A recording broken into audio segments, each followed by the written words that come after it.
Buenas noches. ¿Qué tal? ¿Me logran escuchar? Sí, doctor, se le logra escuchar. Ya, ok, muchas gracias. Entonces, como parte, digamos, las capacitaciones que se dan semanalmente a través de la plataforma, hoy día tocaré el tema relacionado a bioseguridad hospitalaria y también hablaremos un poco sobre el tema de higiene hospitalaria. ¿Ok? Mi nombre es el doctor Marco Antonio Regis Rocha, tengo maestría en medicina ocupacional, soy auditor médico y con experiencia en lo que es el tema de salud pública.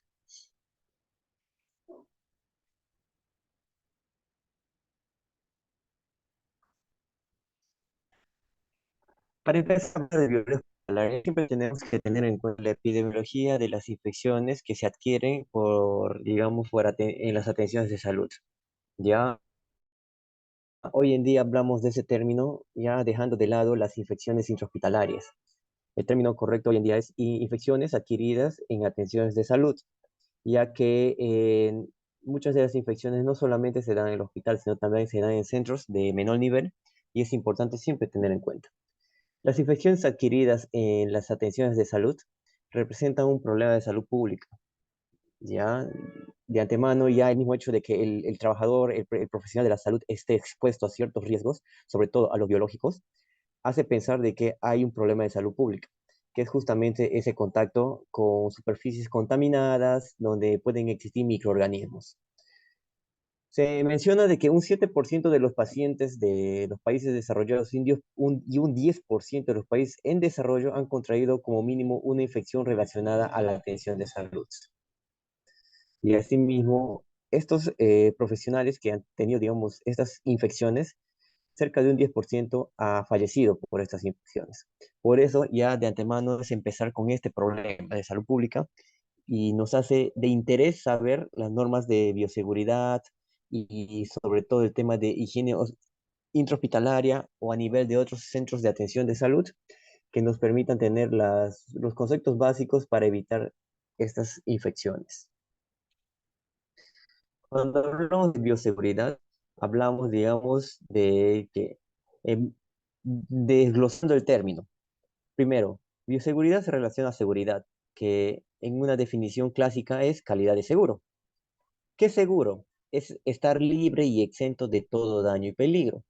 Y el término bio habla en conjunto de todos los seres vivos, donde está incluido el tema, digamos, del contacto entre la persona con los microorganismos. En conclusión, si entrelazamos todos estos conceptos, hablamos que bioseguridad es protección de la vida y por ende es protección al trabajador que está expuesto al riesgo biológico dentro del hospital. Ya, también es importante, antes de hablar de bioseguridad, que la bioseguridad se debe establecer, se debe cumplir y se debe hacer cumplir de acuerdo a los protocolos justamente de bioseguridad dentro del hospital. Es decir, todas esas normas de bioseguridad son derechos y son deberes. Así como a un trabajador, a un personal de salud se le protege dentro del ámbito hospitalario, dicho personal debe cumplir con los protocolos que cada ente hospitalario debe tener. Por ende, esto es un deber de todos los trabajadores de la salud, inclusive de los pacientes y de la población en general que acude, digamos, a un centro de atención de salud. ¿Cuáles son los objetivos de la bioseguridad? Establecer las medidas de prevención. Resaltemos este término, prevención de accidentes del personal de salud que está expuestos a riesgos biológicos. Riesgos biológicos son toda la exposición o riesgo de infectarse a través del contacto con microorganismos.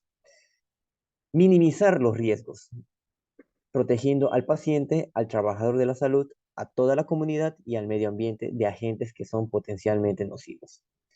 Determinar la conducta a seguir frente a un accidente con exposición a dichos elementos. Por ende, es prevenir, proteger y si ya se estableció, digamos, el contacto o la infección, determinar la conducta a seguir. Y todo esto es en base a programas de educación continua, o sea, a capacitaciones como la sesión que se está brindando hoy día. Ahora, hablemos de bioseguridad hospitalaria. ¿Qué es la bioseguridad hospitalaria? Son normas de comportamiento y manejo preventivo. Hay que resaltar prevención. Es prevención frente a microorganismos potencialmente patógenos en el ámbito hospitalario. es un conjunto de medidas preventivas para proteger la salud y la seguridad de las personas en el ámbito hospitalario. Ojo, cuando hablamos de bioseguridad, principalmente al hablar de infecciones adquiridas durante la atención de salud a pacientes, hablamos como primer lugar riesgos biológicos. Pero eso no quita el hecho de que dentro de las normas de bioseguridad es el trabajador, el personal de salud no esté expuesto a otros riesgos. Podemos encontrar riesgos físicos, riesgos químicos, psicológicos, mecánicos, más o menos para estructurar estos riesgos. Dentro del ámbito hospitalario puede haber manipulación de cargas, es decir, ambientes en donde el personal puede estar levantando cajas que quizás no tienen la técnica correcta de levantamiento o están levantando el peso que no es permisible de acuerdo a las características, porque en el ámbito legal hay pesos para varones y hay pesos para mujeres. La movilización de pacientes, que también es un tema de levantamiento de carga, porque de una u otra forma es el traspaso de un paciente a otra camilla, si es que no se tienen los medios como las poleas u otros métodos, dispositivos que nos ayuden a movilizar a los mismos. Los riesgos psicosociales. El trabajador de salud, por ende, está expuesto a la presión y a la demanda de los pacientes, y por ende los riesgos psicosociales están presentes, y es importante indagar, intervenir y hacer, digamos, programas continuos que permitan al trabajador a poder, digamos, luchar contra esto, prevenir. Y bueno, de todas maneras, y principalmente el riesgo biológico, que es la exposición a microorganismos patógenos, así como también el riesgo a, digamos, a la presencia de medicinas peligrosas, quizás que con fecha de caducidad, que ya pasó la fecha de vencimiento, que pueden ser inclusive potencialmente tóxicas y el trabajador puede estar expuesto. Precauciones para el control de las infecciones adquiridas en las atenciones de salud. Son conjuntos de medidas diseñadas para reducir el riesgo de transmisión de patógenos. Siempre voy a, digamos, mencionar este tema de reducir el riesgo de transmisión de patógenos, porque esa es la bioseguridad, ese es el cumplimiento de las normas de bioseguridad. Aquí podemos ver, por ejemplo, qué precauciones podemos tener para evitar la transmisión por contacto. Es decir, un paciente que pueda tener, digamos, cierta enfermedad, está en una zona de internamiento, siempre de antemano. Higiene de manos, que es parte de la higiene hospitalaria personal de cada trabajador de salud. El uso de EPP, guantes, batas y otros que ya vamos a, digamos, indagar más adelante. Y de una u otra forma, eso le va a permitir evitar el contacto. También hay precauciones para evitar la transmisión por gotas. Mayormente en el tema, por ejemplo, hemos pasado o seguimos pasando, mejor dicho, casos de sintomáticos respiratorios por el COVID, así como pacientes tuberculosos, en donde se predomina el uso, digamos, de mascarilla para evitar el contacto de dicha transmisión. Igualmente, higiene de manos, EPPs dirigidos para lo que es la exposición a cierta clase de pacientes, de acuerdo a la patología presente. Tenemos también precauciones para evitar transmisión aérea, ¿ya? Eh, que es casi la misma consigna. Higiene de manos, EPPs y de una u otra forma ver otros factores, inclusive factores estructurales, donde puede tener que haber una buena ventilación y el tema de la iluminación para examinar al paciente adecuadamente. Así como también las precauciones ante pacientes inmunodeprimidos en los famosos, digamos, salas inversas, en las cuales hay un contacto indirecto de una u otra forma, porque son pacientes inmunodeprimidos que pueden estar expuestos a diversas patologías, las cuales también el personal de salud también puede estar directamente relacionado. Y bueno, las barreras de protección que será motivo de conversar más adelante. Ahora sí, ya tocando ese preámbulo, tengamos en cuenta la bioseguridad. La bioseguridad tiene principios, tres principios que es importante que ustedes lo tengan presentes. El primer principio es la universalidad. El segundo, el uso de barreras de protección. Y el tercero, la eliminación de material contaminado. Estos son los principios de la bioseguridad y si nosotros los tenemos presente, téngalo por seguro de que en algún momento ustedes pueden trabajar en un hospital, dirigir un hospital. Es una forma de llevar la gestión de salud, la gestión hospitalaria, para evitar, digamos, de que nuestros profesionales de la salud estén expuestos o se infecten ante la presencia de microorganismos patógenos en el ámbito hospitalario. Hablaremos primero de la universalidad. ¿Qué es la universalidad? Es decir, toda persona o líquido corporal es potencialmente infectante. Dentro del ámbito hospitalario, todo es potencialmente infectante.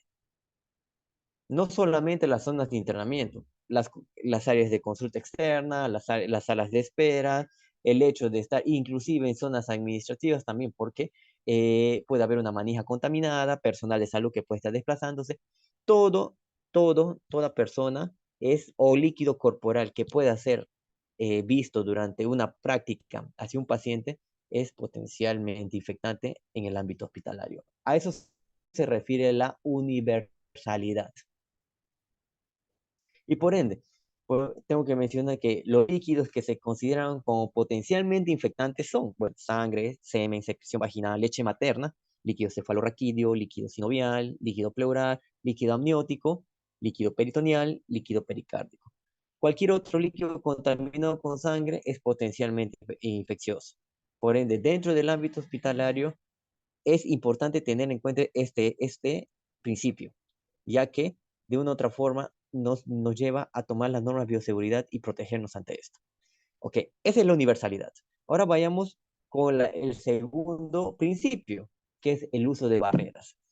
Cuando mencionamos el uso de barreras, es más que todo la forma de cómo el trabajador se protege justamente frente a cualquier líquido corporal o superficie que pueda estar contaminada, que comprende el concepto de evitar la exposición directa a sangre y otros fluidos potencialmente contaminantes, mediante la utilización de materiales adecuados que se interpongan al contacto de los mismos. En este punto, quiero resaltar a los equipos de protección personal, los famosos EPP. Estos son, digamos, unas barreras de protección para el trabajador. Y como principio de la bioseguridad es importante conocer. Existen diversos EPPs, diversos materiales, diversas presentaciones, pero al final todos cumplen la función, que es la función de barrera, de protección al personal.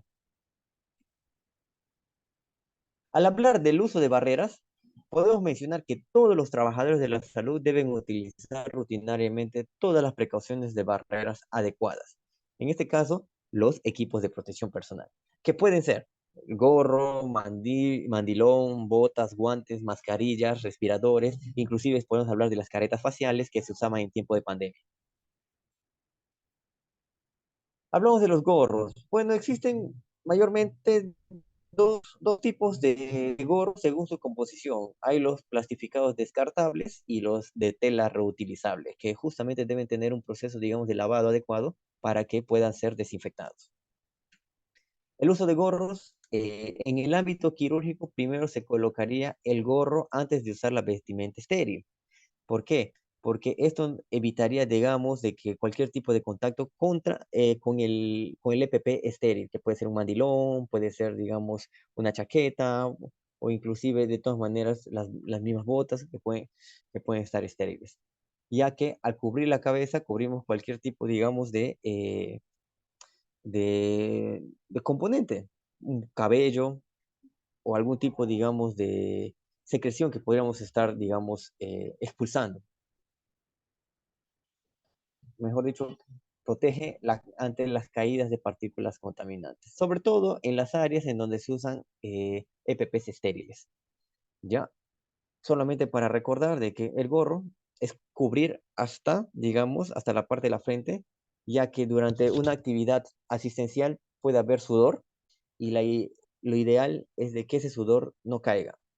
Más aún si estás en un ámbito quirúrgico, eso puede contaminar el ambiente y sobre todo causar algún tipo de, digamos, de contacto con el paciente y hacer una reacción cruzada para la infección del mismo. ¿Ok? El uso de gorros tiene que ser también de una forma adecuada. Así como los gorros, también tenemos los protectores oculares o gafas o lentes de protección. Que mayormente, ¿cuál es su función? Es proteger la mucosa de la conjuntiva ocular para justamente evitar el contacto de la mucosa del ojo contra gotas respiratorias o algún tipo de líquido corporal que puede tener contacto con la conjuntiva. Ya las gafas justamente evitan el riesgo de salpicaduras, de sangre o fluidos corporales. Principalmente su función es proteger el ojo ante el contacto de cualquier fluido corporal que puede aparecer en el ámbito asistencial. Durante la pandemia del COVID o inclusive durante procedimientos donde haya mayor exposición a fluidos, también se puede usar el protector facial. Ya es una práctica usada y mayormente se llevó a cabo en la época de la pandemia, inclusive hasta actualmente. El uso del mandilón justamente cubre todo el cuerpo y nos sirve justamente para, como un tema de protección ante fluidos. Ya es una vestimenta de protección corporal para la exposición a secreciones, fluidos, tejidos, material contaminado. ¿Cuáles son sus principales objetivos? Evitar los riesgos de infección de pacientes que se encuentran en aislamiento, evitar el riesgo de infección del paciente en salas de alto riesgo como salas de cirugía, salas de parto, y proporcionar barreras eficaces que eviten la diseminación, ya que al cubrir casi todo el cuerpo nos da una mayor protección. El uso del mandil debe ser siempre usado en atención directa al paciente. El mandil limpio se utilizará para higiene y comodidad del paciente. También se le brinda al paciente el tema de las batas estériles que se utiliza durante los procedimientos quirúrgicos, ¿ya? Y los delantales protectores se utilizarán en todo procedimiento donde haya exposición a líquidos de precaución universal. En conclusión, nos sirve para proteger ante exposición de fluidos o cualquier tipo de procedimiento que pueda conllevar al tema, digamos, de la presentación de fluidos corporales. Pues tenemos tipos, ¿no? Hay batas impermeables, hay batas de máxima protección, así como también en casos especiales hay los mandiles con placas de plomo, ya que se utilizan más que todo en zonas de rayos X. Bueno, eso va a pasar. El uso de botas. Ya hemos hablado de los mandiles, de los protectores oculares, de las gorras. Tenemos las botas. Es un equipo de protección personal que tiene un uso muy extendido en el ámbito quirúrgico. Se recomienda su uso en áreas de aislamiento, en presencia de pacientes altamente infectantes, inmunosuprimidos y a la hora de tomar alguna muestra biológica. Así como las demás EPPs que hemos mencionado, también tiene, digamos, una función de protección.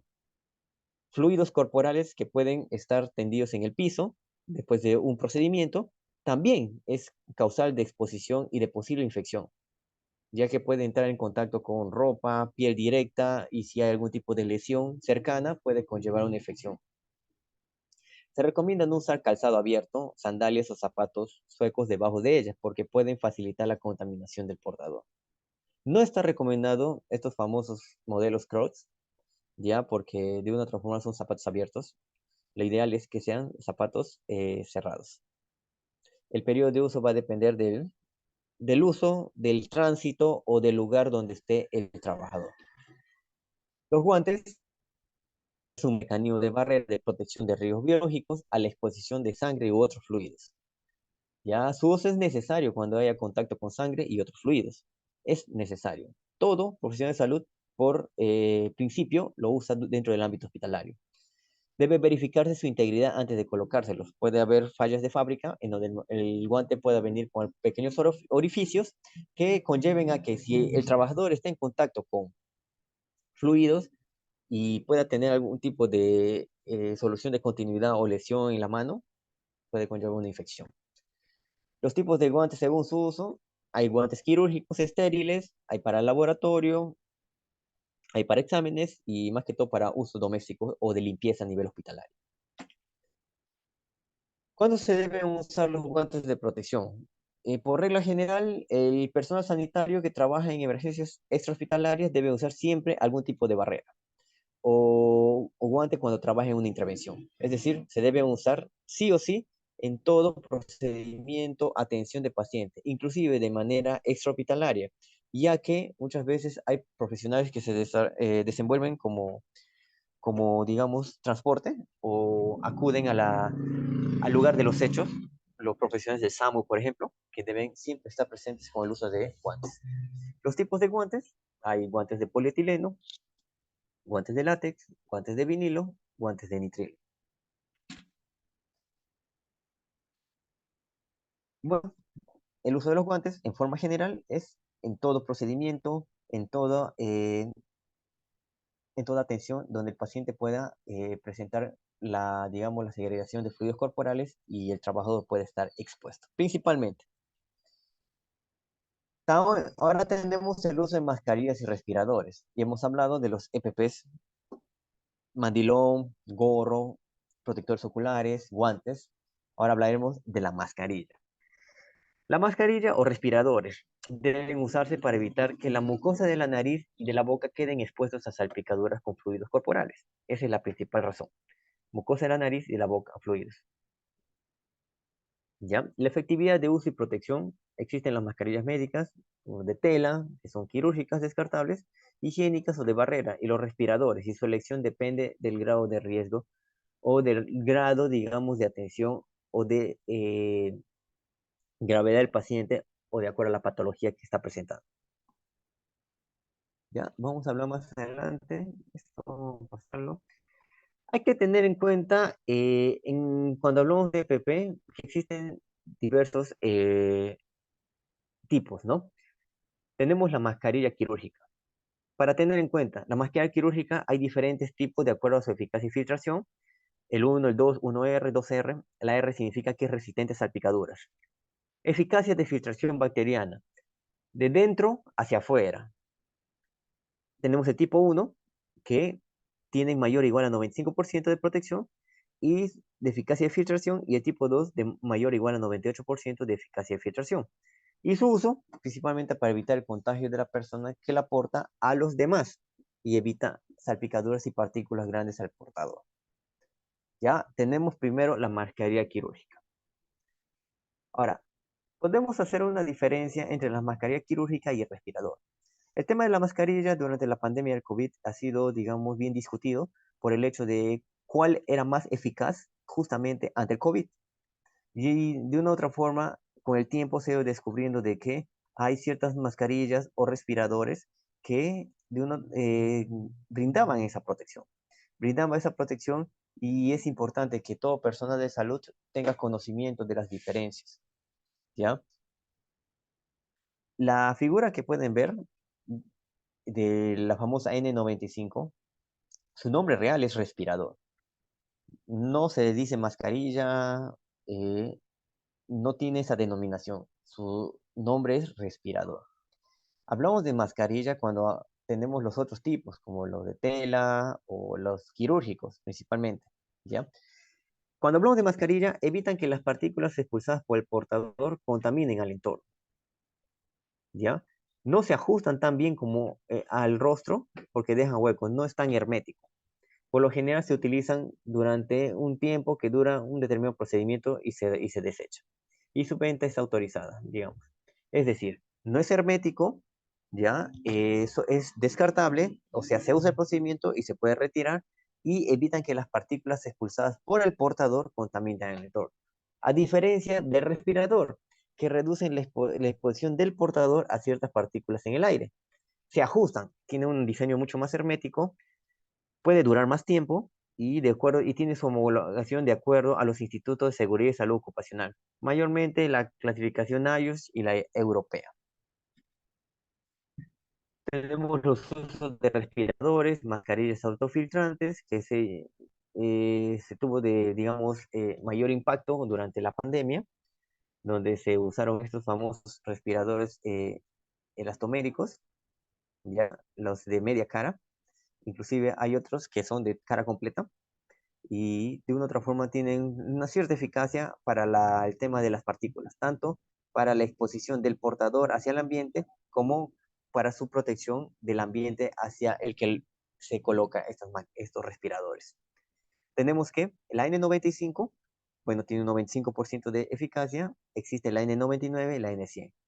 Tenemos la otra clasificación europea, que es la FFP2, que es un equivalente al N95, la FFP3, que es un equivalente al N99, y la P3, que es un equivalente, digamos, al N100.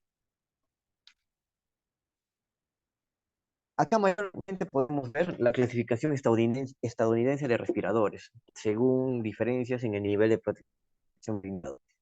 Tenemos los famosos respiradores de categoría N, R y P. En el Perú, mayormente usamos la categoría N, la cual, la N95, que tiene, digamos, un nivel de eficacia de filtración de 95%. No, principalmente como la más común. Pero existe la N99, N100 y así las correspondientes clasificaciones con la R y la P. Según la clasificación NIOSH, los respiradores desechables pueden pertenecer a las siguientes categorías. El N significa no resistente a aceites, el R resistente a aceites y el P muy resistente a aceites. ¿Okay? Es por eso la categorización que tiene. ¿Ya? Pero principalmente nos quedaremos con el N95, que es de uso más común en nuestro país. Eh, tenemos diferentes formas de mascarillas, hay inclusive diré de respiradores que pueden tener filtros, ¿ya? Y que de una u otra forma va a depender, digamos, de la atención a qué paciente y qué patología puede tener. Bueno, solamente para mostrar de la variedad que existe en el mercado de las mascarillas autofiltrantes, ¿no? Los respiradores, que son de media cara, que tienen una protección mayor, pero va a depender del tipo de filtro que use. Y así, hay una sinfín de variedades que cada uno tiene sus características, pero hablar de EPPs es motivo de una clase entera. Ya el tiempo quizás no nos alcance, pero al menos quiero que tengan conocimiento de los principales EPPs y que va en relación a los principios de bioseguridad. ¿Ok?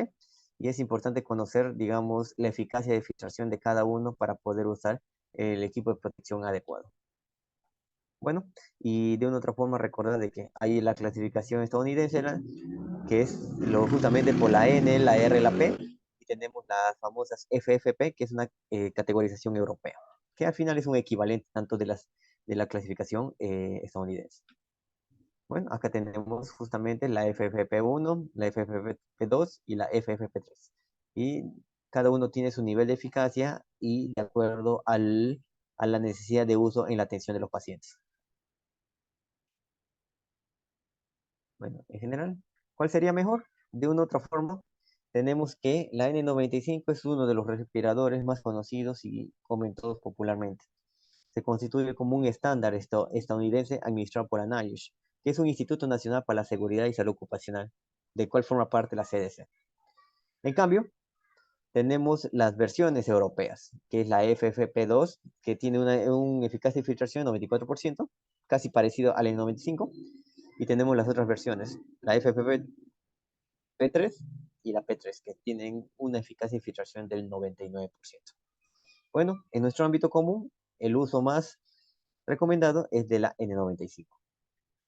Y bueno, aproximado, digamos, las características, las equivalencias, podemos ver de que un N95 es equivalente a un FFP2 con una eficacia de filtración del 94%, al igual que las otras versiones de 99 y N100, que con los equivalentes de la clasificación europea.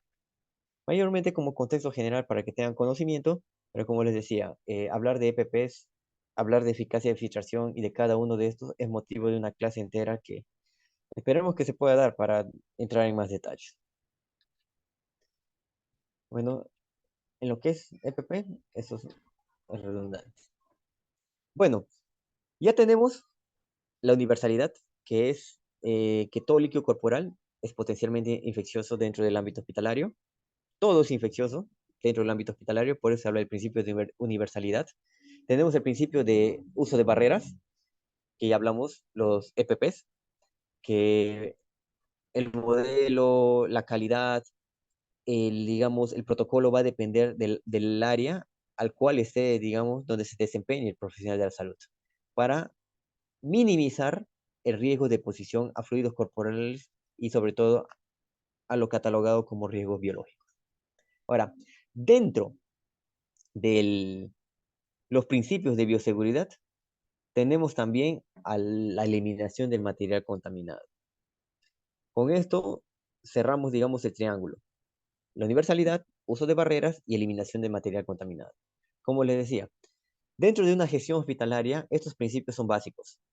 ¿Para qué? Para que uno, de una u otra forma, pueda minimizar los riesgos en donde sus trabajadores, el personal de salud, no conlleve a adquirir una infección dentro del ámbito hospitalario. las famosas infecciones adquiridas en las atenciones de salud, en las diversas áreas que pueden existir en el hospital.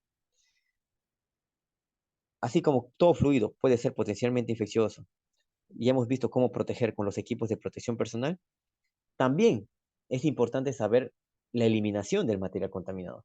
Conocer la clasificación del material contaminado que se producen dentro del hospital. Y dentro de este principio comprende el conjunto de dispositivos y procedimientos adecuados a través de los cuales los materiales utilizados en la atención de los pacientes son depositados y eliminados sin riesgo. Dentro de bioseguridad, el principio de eliminación de material contaminado, podemos hablar, en el Perú existe una norma técnica que es la gestión y manejo de residuos sólidos en establecimientos de salud y servicios médicos de apoyo, que es la número 096 MINSA, ¿ya? Que es de la resolución ministerial 544-2012 MINSA, donde menciona dos conceptos: gestión de residuos sólidos y manejo de residuos sólidos. ¿Qué es la gestión? Es toda actividad técnica administrativa de planificar, coordinar, concertar, diseñar, aplicar y evaluar políticas, estrategias, planes y programas de acción para el manejo de los residuos sólidos en todos los ámbitos hospitalarios a nivel nacional. ¿Ok?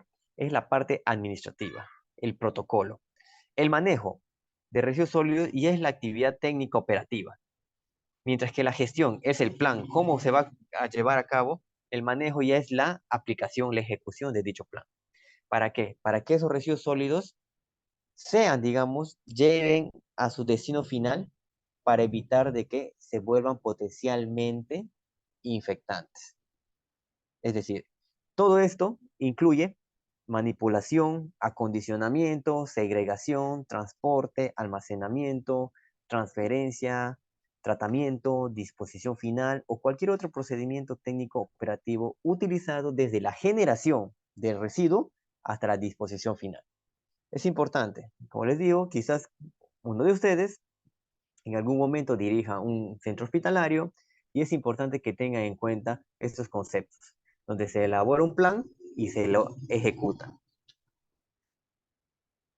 Dentro de lo que es el tema de material contaminado, también podemos ver que principalmente quiénes son los grupos más expuestos, sobre todo estos riesgos biológicos: médicos, enfermeras, técnicos, otros profesionales, trabajadores de servicio de apoyo, los mismos pacientes, excepcionalmente público en general, dependiendo también del área y de los protocolos de limpieza y desinfección que se puedan hacer, que ya vamos a hablar más adelante, y los trabajadores de limpieza del mismo hospital están expuestos a estos materiales contaminados.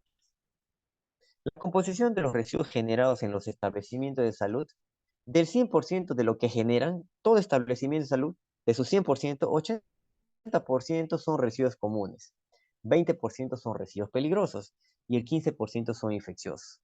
Dentro de esos residuos peligrosos, un 4% puede corresponder a farmacéuticos y químicos y 1% puede corresponder a radioactivos. Con esta distribución podemos ver de que hay un riesgo potencial de contacto de los profesionales o del personal de limpieza que pueden estar manipulando dichos residuos.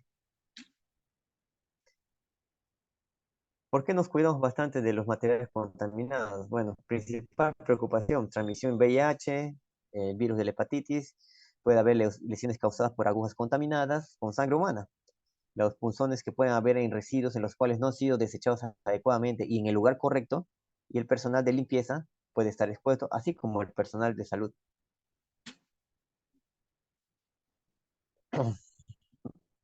Dentro de este principio tenemos los residuos sólidos.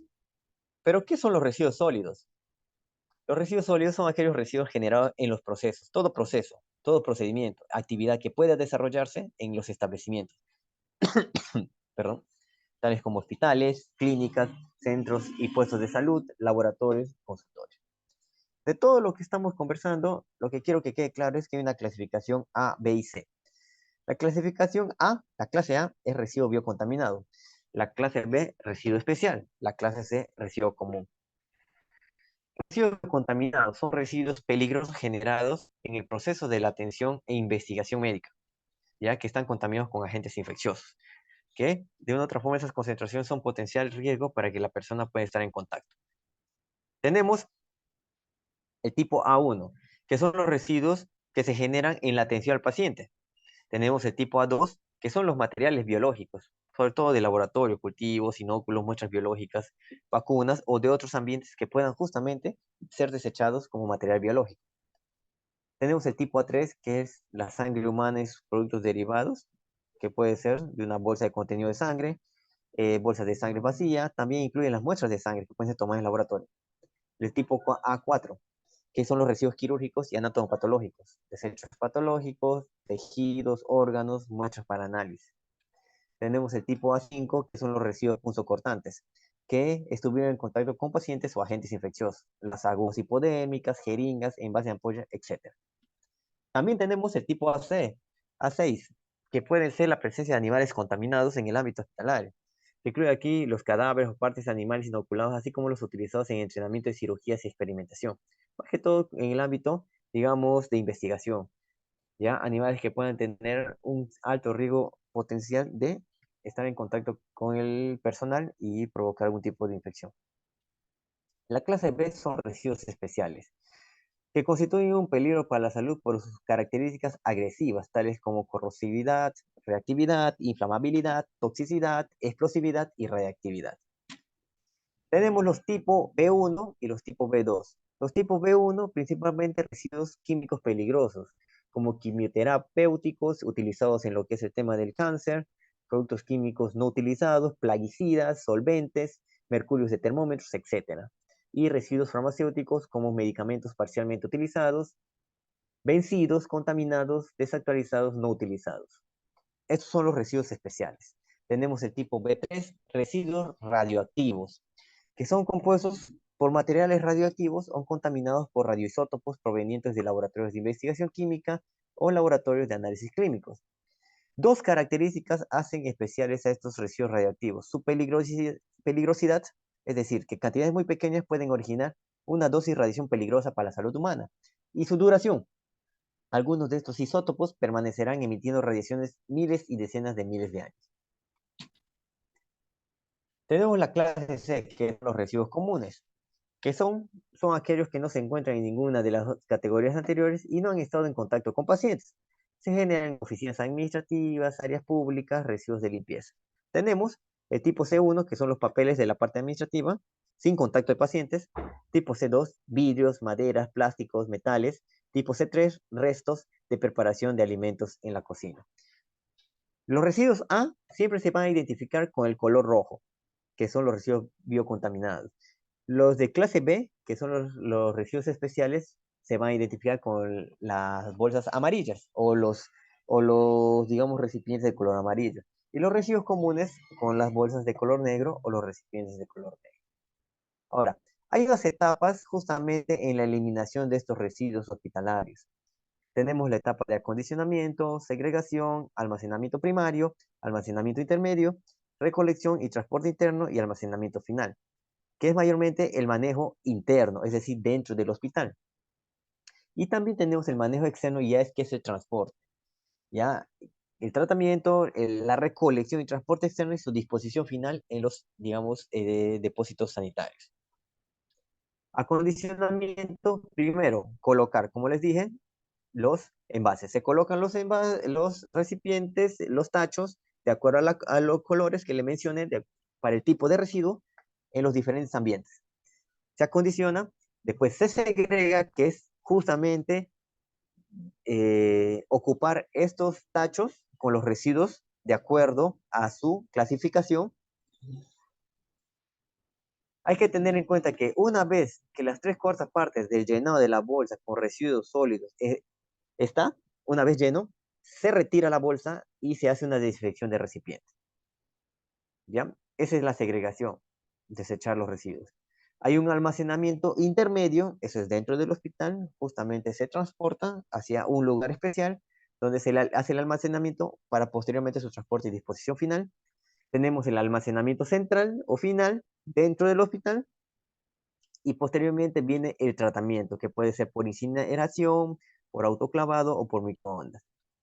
Y posteriormente recolección y transporte externo y su disposición final. Ya, justamente. rellenos sanitarios o dependiendo un relleno específicamente para estos materiales. Bueno, eso es en relación a bioseguridad hospitalaria. Ahora hablaremos de higiene hospitalaria. ¿A qué se refiere con higiene hospitalaria? Es el conjunto de medidas establecidas en el medio ambiente hospitalario con el objetivo de prevenir infecciones o combatir los riesgos para la salud de pacientes y profesionales. Existe una guía técnica de limpieza y desinfección de ambientes en los establecimientos de salud y servicios médicos de apoyo, la resolución ministerial 372 de 2011. Entonces, siempre es bueno saber estos conceptos. Limpieza y desinfección. ¿Qué es la limpieza? Es el proceso mediante el cual se eliminan materias orgánicas y otros elementos extraños de los objetos en uso mediante el lavado con agua, con o sin detergente, utilizando una acción mecánica, o sea, fricción. Se limpia bajo fricción, una acción mecánica. Y la desinfección es la eliminación de los microorganismos, ¿ya? De las zonas potencialmente infectadas con diversos desinfectantes. ¿Ok? ¿Por qué limpiar y desinfectar un establecimiento de salud? Porque hay presencia de microorganismos, bacterias, hongos, virus, que son causantes de infecciones y suelen ser organismos oportunistas que aprovechan el ámbito hospitalario para poder propagarse. Todo ámbito hospitalario es potencialmente infectante. Principio de universalidad. Justamente al principio de la charla habíamos hablado del tema de las infecciones adquiridas en las atenciones de salud, que es un problema de salud pública y por ende es importante tocar siempre estos temas de bioseguridad, recordar, fortalecer y tener en cuenta cómo podemos minimizar estas infecciones. De todas maneras, la infección va a necesitar un huésped, hay un agente patógeno y el ambiente, ¿ya? La infección, el huésped son los pacientes o el profesional de salud, el agente patógeno son los microorganismos y el mismo ambiente hospitalario que no hace o no cumple las normas de limpieza y desinfección, puede conllevar a un ambiente propicio para que estos agentes patógenos se propaguen. Una adecuada limpieza, desinfección de superficies de mayor contacto de manos, ha demostrado tener mucha significancia. Ya, es decir, ya todo lugar que pueda ser manipulado, es decir, con las manos, mientras hagamos la limpieza y desinfección continuamente, va a tener mucha significancia en la prevención justamente de evitar estas infecciones. El rol importante, cumple un rol muy importante en la transmisión de infecciones asociadas a la atención de salud y la sobrevida de agentes en ellas por largos periodos de tiempo. O sea, evita eso. De que de una u otra forma evitamos la sobrevida de dichos agentes o microorganismos en superficies en las cuales no se hacen la limpieza o desinfección. ¿Ya? Para ello, la limpieza y desinfección de superficies debe ser eficaz para romper la cadena de transmisión. Toda superficie que esté limpia y seco no podrá desarrollar gérmenes. Es importante tener estos principios. Ahora, también es importante dentro de la limpieza tener en cuenta la clasificación dentro del ámbito hospitalario, porque no todos los ámbitos hospitalarios se van a limpiar de la misma forma. Primero hay que identificar las áreas de limpieza. Hay áreas críticas, semicríticas y no críticas. Áreas críticas, como pueden ver en las imágenes, centros quirúrgicos, UCIs principalmente. Áreas comunes pueden ser zonas administrativas, asesores, salas de espera. Y semicríticas, principalmente hablamos de consultorios externos y lo que es el tema de internamiento de pacientes. Cada una de estas zonas va a tener un protocolo de limpieza previo para su posterior desinfección. Entonces, primero se limpia y luego se desinfecta para que hay que primero identificar las fuentes de contaminación y los posibles mecanismos de transmisión. Principios básicos de limpieza. Siempre de arriba hacia abajo. Siempre de adentro hacia afuera. Siempre del área menos sucia a la más sucia. Y del centro a la periferia. Así evitamos justamente el tema de sobrepasar una misma zona y si ese instrumento, dispositivo que estamos usando para la limpieza está contaminado, va a ser en vano la limpieza porque estamos disipando o eh, haciendo que otras zonas puedan estar potencialmente infectadas. ¿Ya? También el tema de la limpieza de ambientes consiste en qué? es la remoción de polvo, manchas, detritos visibles para evitar la propagación de microorganismos. ¿Ok? Limpieza de ambientes. Oficinas, puertas, manijas, ventanas. Es importante la limpieza de todos los ambientes. La clave de la limpieza y desinfección es la fricción. ¿Qué quiere decir esto? Cuando se limpie, se haga con una fricción, una acción mecánica fuerte sobre la zona que se está limpiando. ¿Para qué? Para que una vez limpiado, la desinfección tenga una mayor acción. Y eso va a servir para remover suciedad y microorganismos. En la limpieza principalmente se usan los detergentes. Existen métodos de limpieza de ambientes. Está prohibido, por ejemplo, y eso es importante que siempre tener en cuenta, el barrido en seco. Siempre se realiza en húmedo. No limpiar las superficies con paños o mopas secas. Solo se debe hacer con paños o mopas húmedas, ¿ok? Jamás en seco. Tipo de limpiezas. Tenemos las limpiezas diarias, las limpiezas generales y la limpieza terminal. La limpieza cotidiana de rutina se realiza aplicando las técnicas básicas de limpieza diariamente en húmedo, utilizando trapeadores, mopas, etcétera. Se hace en pasillos, comedor, lugares de mayor tránsito, conjuntamente con el retiro de bolsas de residuos de salas y todas las áreas de segregación. Esa es la cotidiana de rutina. Hay la limpieza general, es la que se realiza en profundidad, que incluye la limpieza de paredes, techos, ventanas y de mobiliario. Se la realiza semanalmente y en ambientes como salas de internación y áreas semicríticas y críticas. O sea, tiene una frecuencia semanal. Y tenemos la limpieza o desinfección terminal, aquellas que se realiza cuando finaliza un proceso. Puede ser después de finalizar una programación quirúrgica o una habitación después del alta del paciente, para dejar un área apta para una nueva cirugía o un nuevo internamiento. Hemos hablado de la limpieza, que es parte de la higiene hospitalaria. Ahora vamos a hablar de la desinfección. La desinfección es un proceso físico o químico por medio del cual se eliminan los microorganismos de forma vegetativa en objetos o superficie inanimada. Es decir, en todo superficie dentro del ámbito hospitalario puede haber potencialmente microorganismos y es importante la desinfección. ¿Ya? Es la aplicación de sustancias sobre superficies inertes. Principios básicos: evitar la proliferación de microorganismos y por consiguiente las enfermedades. Se realiza en objetos y superficies limpias. Los desinfectantes se eligen por eficacia, seguridad y facilidad en su uso. Universales, de aplicación múltiple. Deben contar con registro o autorización sanitaria y deben ser aplicados según la concentración, modo de empleo y el tiempo de exposición indicados por el fabricante. La ficha técnica disponible de acuerdo al usuario. Y la supervisión permanente por cada área, para justamente ver si se está cumpliendo todos estos principios. Características del desinfectante ideal: debe ser completamente soluble, amplio espectro, efecto prolongado, eficacia en bajas concentraciones de soluciones, no debe reaccionar con materia orgánica ni inactivarse en presencia de ella, escasa toxicidad, acción rápida, capacidad de penetración, acción residual, pH neutro, ausencia de olor, ser súper fácil de aplicar, buena relación costo-beneficio y biodegradable. Y eso es importante justo en la revisión de las fichas técnicas de cada uno de los desinfectantes que puedan utilizarse en el ámbito hospitalario. Hay niveles de desinfección. Tenemos tres tipos de niveles de desinfección: nivel bajo, nivel intermedio y nivel alto. El nivel bajo se refiere, es efectivo contra bacterias, algunos hongos y virus. Es inefectivo contra micobacterias y esporas. El nivel intermedio es efectivo contra virus, micobacterias, hongos, bacterias vegetativas y es inefectivo contra esporas. Y el nivel alto es efectivo contra todos. Inefectivo solamente contra cantidades grandes de esporas. Es importante saber esto porque de acuerdo a los niveles de desinfección también se va a aplicar el desinfectante adecuado.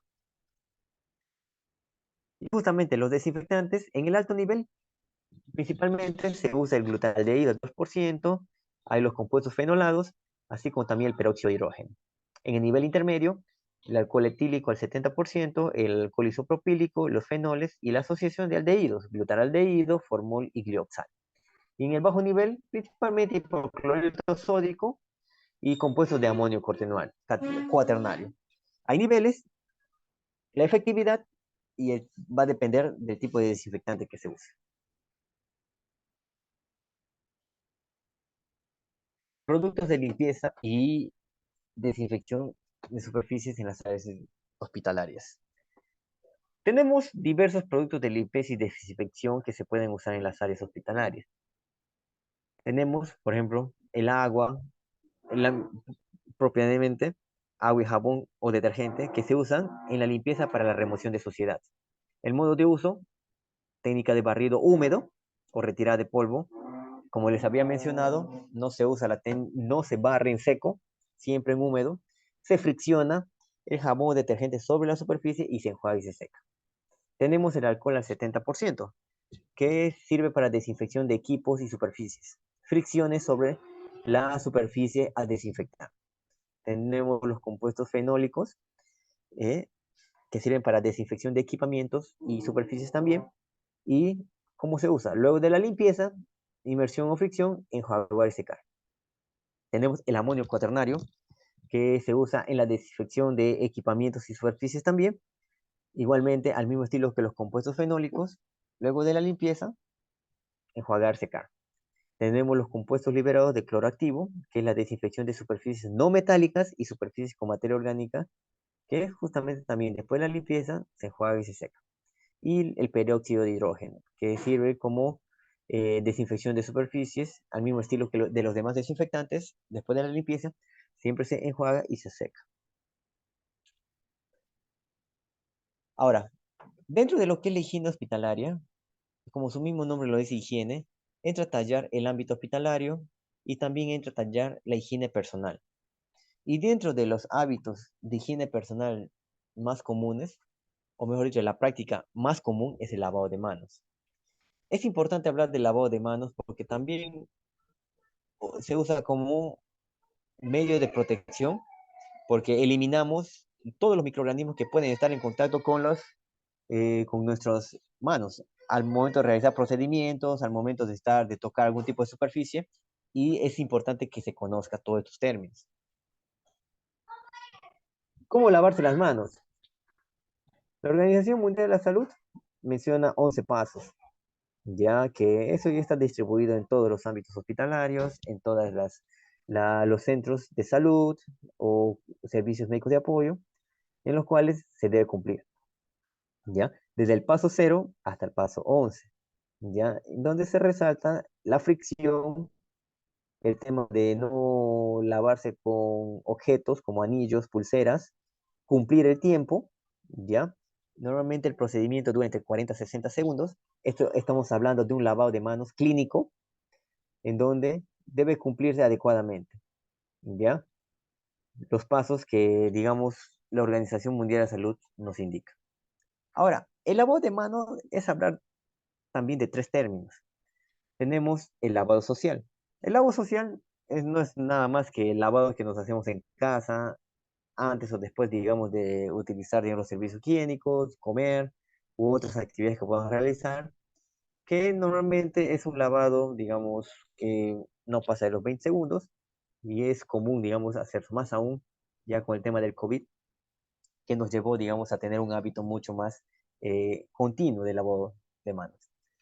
Tenemos el lavado clínico, justamente como la imagen que pueden ver, ya es el lavado clínico que dura entre 40 a 60 segundos, ya es importante cumplir todos los pasos, ya para que justamente se puedan eliminar todos los microorganismos que hayan estado en contacto el, con las manos en las superficies inertes que hayan tenido material biocontaminado. Y tenemos el lavado quirúrgico, que ya es para procedimientos mayores, como el tema, digamos, de intervenciones quirúrgicas y en salas de operaciones, que normalmente su duración es entre 3 a 5 minutos, ¿ya? Lavado social, no mayor de 20 segundos, lavado clínico de 40 a 60 segundos, casi un minuto, y lavado quirúrgico entre 3 a 5 minutos. Como máximo 5 minutos de lavado antes de iniciar un proceso invasivo o quirúrgico. Es importante recordar, digamos, los 5 momentos del lavado de manos. El primer momento, antes de tocar al paciente. Siempre antes de proceder a examinar un paciente, lavarse las manos. El segundo momento, antes de realizar una tarea limpia o aséptica. Es decir, posiblemente algún tipo de proceso invasivo, procedimiento que se pueda realizar en el paciente también. También después del riesgo de exposición a líquidos corporales. Así como te lavas las manos antes de hacer un procedimiento, también posterior al procedimiento, donde puede haber exposición a líquidos corporales. El cuarto momento es después de tocar al paciente. Así como nos lavamos antes de tocar al paciente, también nos debemos lavar después de tocar al paciente. Y el punto 5, después del contacto con el entorno del paciente. Muchas veces el paciente sale de alta y de una u otra forma estamos en contacto con sábanas o algún tipo, digamos, de residuo que pudo haber dejado el paciente y es importante también el lavado de manos después de ese contacto. También es importante recordar que el servicio de limpieza aplica tres momentos, porque el servicio de limpieza, ya hemos hablado de limpieza, desinfección, está a cargo de un personal de limpieza. Y es importante que ese personal de limpieza también esté protegido, esté capacitado para evitar justamente el contacto con superficies contaminadas. ¿Y estos tres momentos cuáles son? Antes de realizar la limpieza o proceso aséptico, después del contacto con fluidos y después del contacto con el entorno del paciente. Ya, mayormente es lo que se resalta en el servicio de limpieza que tienen que tener en cuenta para un lavado de manos continuo. Y bueno, mayormente eso es lo que les quería mostrar como conceptos generales, porque hablar de bioseguridad, hablar de higiene hospitalaria, solamente EPPs es un tema amplio, es motivo de una clase. Hablar de limpieza y desinfección también es un motivo de una sola clase. Hablar de eliminación de residuos sólidos también es motivo de una clase. Al menos se trató de poner los puntos claves en los cuales ustedes se puedan orientar y de una u otra forma revisar. Hay normas técnicas de gestión de residuos sólidos, de limpieza y desinfección, de lavado de manos, que les pueden servir para profundizar estos conceptos. Porque es importante todo lo que hemos hablado en esta charla es de prioridad y conocimiento importante por parte del personal de salud. Y quiero terminar con la siguiente frase. El riesgo laboral del trabajador de salud es mínimo si se conocen y respetan las normas de bioseguridad. Todo trabajador que labora en un ámbito hospitalario es importante que conozca estos conceptos básicos. Es porque es parte de la protección de la prevención. Dentro de la Ley de Seguridad y Salud del Trabajo, hablando ya del tema de salud ocupacional, de medicina preventiva, la ley establece medidas preventivas hacia los trabajadores, ¿ya? No solamente en las empresas, también en los hospitales. El hospital es como una empresa y por ende el encargado del hospital debe brindar las capacitaciones y la protección correspondiente al personal para evitar de que puedan adquirir algún tipo de enfermedad. Si hablamos desde el punto de vista ocupacional, una enfermedad profesional o quizás un accidente de trabajo. Que dentro del ámbito hospitalario podemos decir que un pinchazo de una aguja es considerado un accidente de trabajo. Y por eso hemos visto el tema de la eliminación de los residuos sólidos para que para evitar justamente esos incidentes. Bueno, les agradezco por la atención y es lo que les quería compartir. Bueno, hasta otra oportunidad.